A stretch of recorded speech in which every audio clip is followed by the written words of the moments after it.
How's it going? You're very welcome back to the Witching Hour, me Michael Séance. Now, spooky scary skeletons send shivers down your spine, shrieking skulls will shock your soul and seal your doom tonight. It is of course Halloween very soon, but before that it is Skeleton Awareness Week, and joining us on the line to help us bone up on our skeleton knowledge is Dr. Stephen Spine from Screams University Belfast and the Irish Skeleton Centre. Hello Stephen. Stephen, you're a skeleton expert. Could you tell us a little bit more about Skeleton Awareness Week? Michael, how you going? Bonsoir.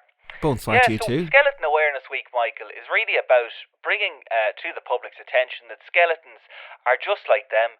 They want to be left alone and they won't be doing any harm to anybody.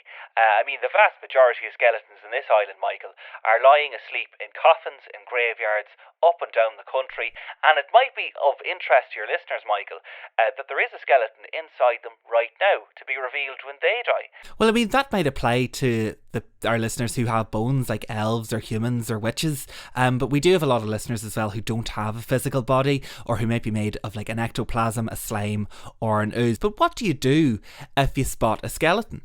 Well, the first thing I'd say is to make sure it is actually a skeleton. We get a lot of calls this time of year about skeletons hanging from roofs or people's doors, when it might actually be a decoration of some kind.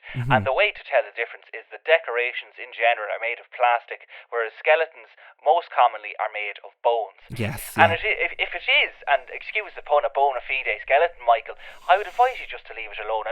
Sometimes if it's a docile, friendly skeleton, you might have somebody getting their dog to take their leg bone, as a bit of a joke and a laugh. Or they might try and play the skeleton's ribs like a xylophone.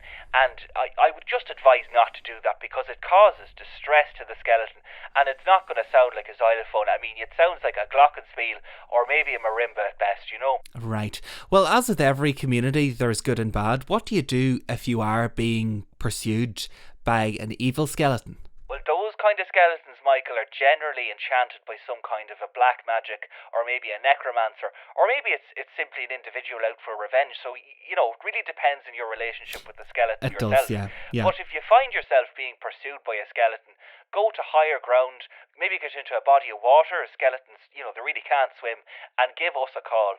And don't, under any circumstances, go into crypts, mausoleums, catacombs or pyramids after sunset. You're just asking for trouble and you're disturbing them. Very wise, that would be our advice, Michael. Okay, Stephen Spine from the University of Screams Belfast, thank you very much. A reminder that tonight's episode is sponsored by Sillet Boo.